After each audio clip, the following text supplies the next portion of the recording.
Atau di Quran Firaun. Ibu kenal Firaun? Ayo bilang kenal. Langsung saya berhenti pengajian nih. Ada ibu yang angguk, mohon Pak. Aduh. Firaun itu bukan nama asli, gelar.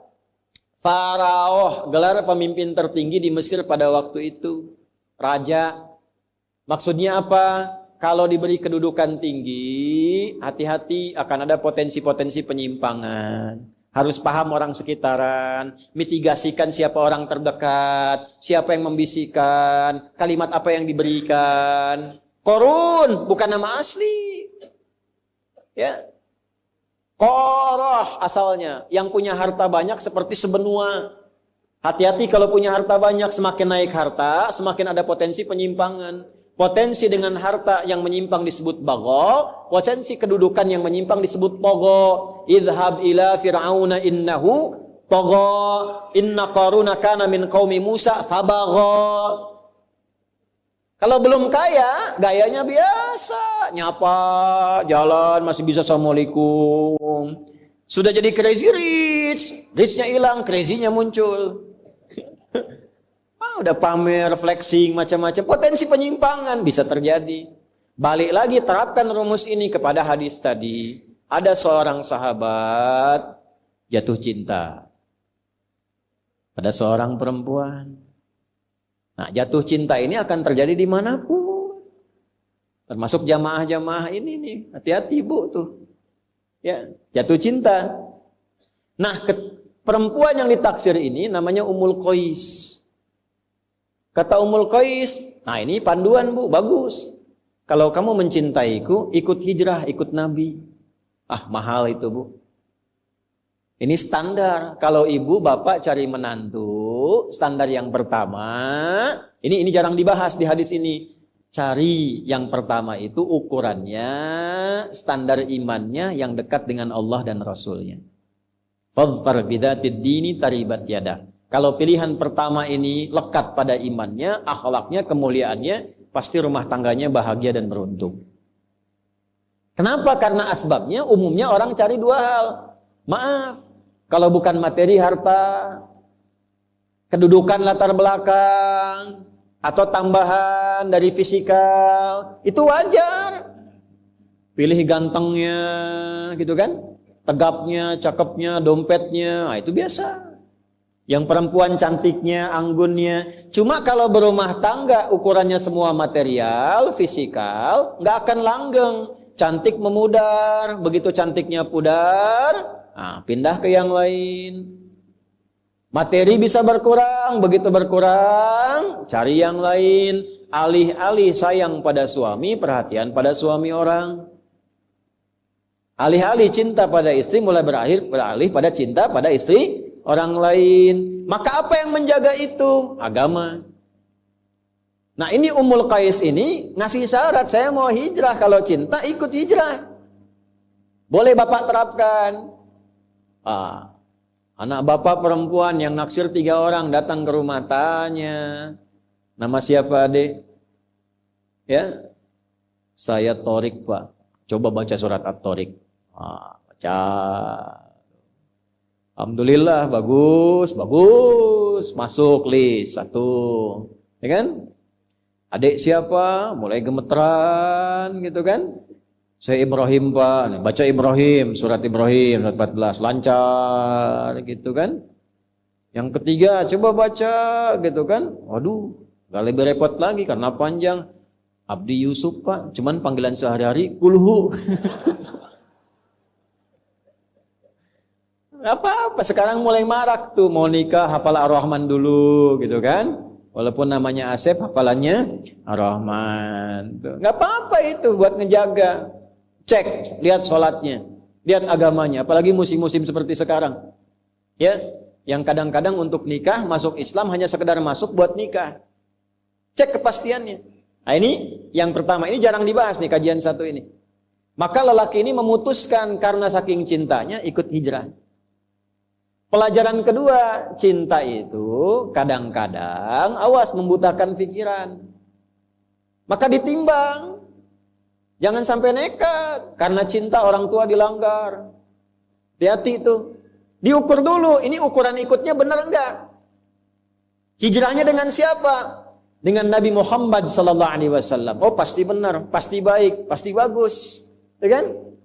Tapi tiba-tiba anak ibu perempuan ikut laki-laki, nggak jelas ikutnya kemana, tinggalkan orang tuanya. Kita hijrah, bukan hijrah itu mah diculik. Hati-hati ya, nggak ada kawin lari itu. Capek. Di mana-mana kawin tuh duduk, diam, ya. Penghulu kawin lari, capek. Gimana bisa lari itu sambil nikah sambil lari? Ya. Jangan sampai dilanggar. Yang rawat bapaknya, yang rawat ibunya, uangnya habis. Taat pada ibunya nggak ada, pada bapaknya tertinggal. Kok tiba-tiba bisa taat pada orang baru dikenal, akad aja belum? Oh, hati-hati. Dulu. Kalau mau nikah itu, laki-laki datang. Ketemu bapaknya. Setelah ditanya semua macam-macam, nanti diberikan 40 hari waktu. Ini mematangkan diri, yang perempuan diajarkan oleh ibunya. Dalam masa menunggu itu si perempuan dikasih daun pacar. Kalau sekarang hina itu. Nah, proses menunggu itu disebut pacaran namanya. Ya. Proses menunggu disebut pacaran karena si perempuan dikasih daun pacar menunggu 40 hari sampai matang, diajarin sama ibunya. Ya, kayak pami jadi istri kieu, ini teh masak tes pada kieu, suami teh kieu. Dari awal diajarin, yang laki-laki mematangkan diri. Dari mencari nafkah, diajarkan jadi suami yang baik, ngaji yang benar. Begitu nikah, dari dulu, coba lihat orang tua dulu. Kalau nikah teh awet. Karena dipakai. Sekarang konsepnya berubah. Yang disebut pacaran teh naik, beca berdua.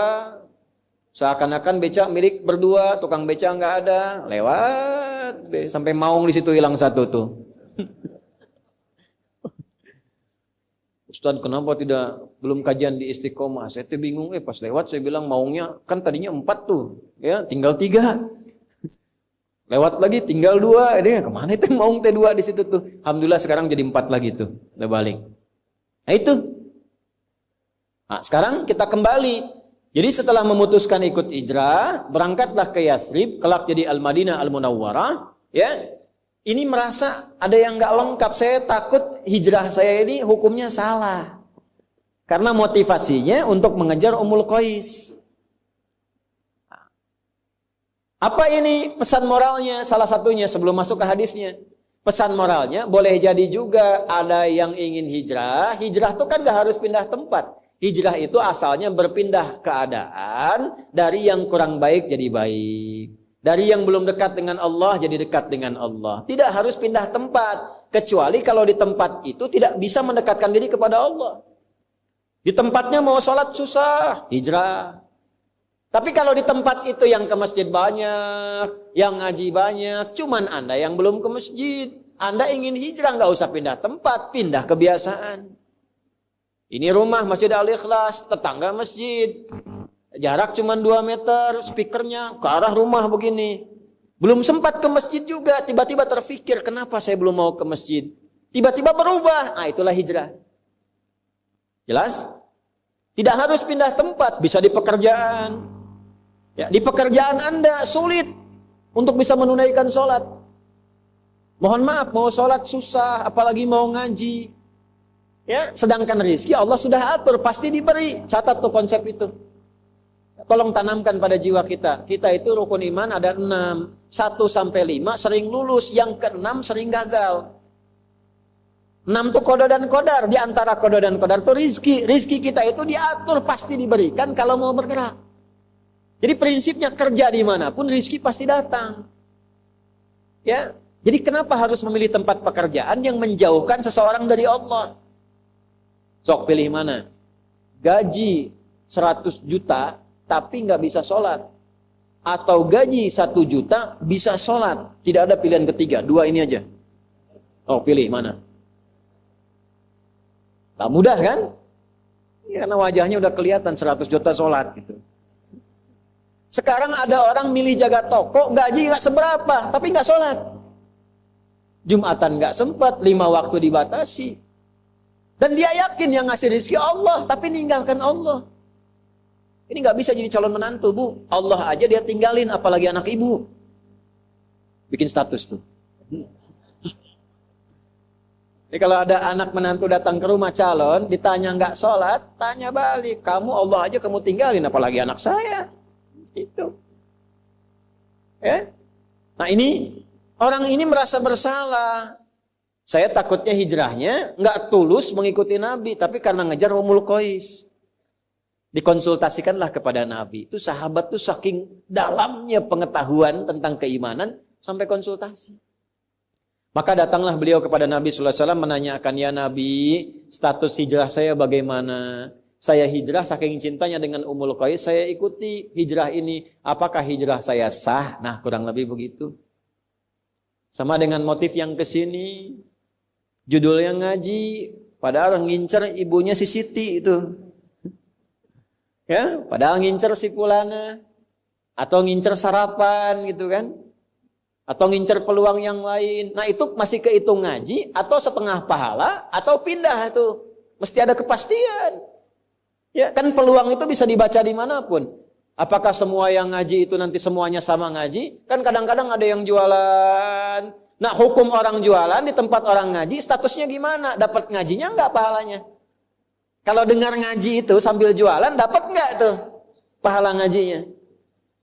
Atau cuma dihitung jualannya saja. Inilah hadis yang mengatur tentang hukum demikian. Hukum haji, ada yang jualan. Yang jualan depan Masjid Nabawi bagaimana? Ini saya mumpung ingat ya Pak Kasdam, izin ya. Nanti bulan depan kalau kajian, yang persit itu, UMKM-nya, itu tolong di depan tuh, dibikin stand. Ya, jamaah nanti beli itu hidupkan. Supaya hidup. Ya, yang persit-persit kan ada UMKM tuh, yang bikin kue, bikin makanan itu sampingkan, jadi sarapan bareng di situ. Ya, hidup. Jadi suasananya betul-betul manunggal sama, nyatu. Itu yang diajarkan Nabi dulu begitu. Ya, makanya Abu Darda bikin warung itu depan Masjid Nabawi. Tapi waktunya sholat. Setelah itu baru jualan. Kan indah ya, jualan nasi uduk. Nah, ngaji dulu, begitu selesai baru jualan. Ya. Nah, ini balik nih, bagaimana hukumnya seperti itu? Maka keluarlah kalimat Nabi yang tadi kita bacakan secara bersanad. Maka Nabi komennya begini. Qala Rasulullah sallallahu alaihi wasallam, innamal a'malu binniyat. Ya, saya bahas sedikit-sedikit.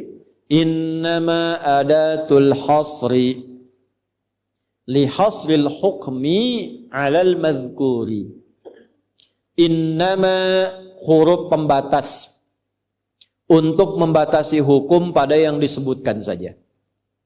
Jadi ini rumus ya, ini mahal nih kuncinya, ngajinya agak mahal. Kalau baca Quran, baca hadis ada innama di awalnya. Maka hukumnya terbatas pada yang disebutkan saja. Nggak boleh keluar dari yang disebutkan. Contoh gini, zakat itu dikeluarkan pada berapa golongan? 8. Ada di mana? Surah ke-9. Ayat berapa? Ayat ke-60. Itu dibuka dengan innama shadaqatu. Cara menerjemahkannya, zakat itu hanya boleh dikeluarkan pada golongan berikut. Lil fuqara 1, wal masakin 2, wal amilina 'alaiha 3, wal muallafati qulubuhum 4, wa fir riqab 5, wal gharimin 6, wa fi sabilillah 7, wa ibnis sabil 8. Ke-8 ini, di luar 8 enggak boleh. Yatim disebut enggak tadi? Tidak, karena tidak disebut boleh enggak terima zakat? Belum tentu. Kalau yatimnya fakir, boleh. Yatimnya miskin, boleh. Bill Gates punya anak yatim, terima zakat enggak? Enggak, bapaknya orang kaya. Ya kan? Tapi kalau punya sifat yang tadi, boleh diberikan. Tapi infak boleh terima. Infak itu tidak harus uang. Teman Anda kaya, orang paling kaya sekota Bandung, muslim, meninggal bapaknya, yatim anaknya, sahabat Anda, tidak dikasih zakat, tapi infak boleh. Tahu anak itu senang mainan, ada robot-robotan, belikan itu sebagai infak penyambung persahabatan dengan bapaknya. Ada di mana ayatnya? Quran surah 2, ayat berapa? 215. Bagaimana bunyinya? Yas'alunaka madza yunfiqun. Mereka konsultasi pada Muhammad, kalau mau infak bagaimana? Qul ma anfaqtum min khair. Katakan kalau mau infak cari yang terbaik. Untuk 5 golongan, 1 lil walidain orang tua, 2 wal aqrabin kerabat, 3 wal yatama, masuk di sini anak yatim. 4 wal masakin orang miskin, 5 wabnis sabil dalam perjalanan sulit. Paham sampai sini? Ini innama, nggak boleh keluar dari 8 tadi. Hadis yang disampaikan oleh Nabi diikat dengan innama, artinya hukumnya terbatas. Innamal a'malu, semua perilaku, perbuatan itu, baik Anda hijrah, atau Anda makan, Anda minum, Anda kerja, Anda nulis, apapun pekerjaan Anda, mau di militer, di birokrasi, mau ngajar, termasuk ustadz yang ceramah, kiai yang berfatwa, habib yang mengajar, semua perbuatan itu dihukumi benar tidaknya, berpahala tidaknya, jadi ibadah atau rutinitas bin niat.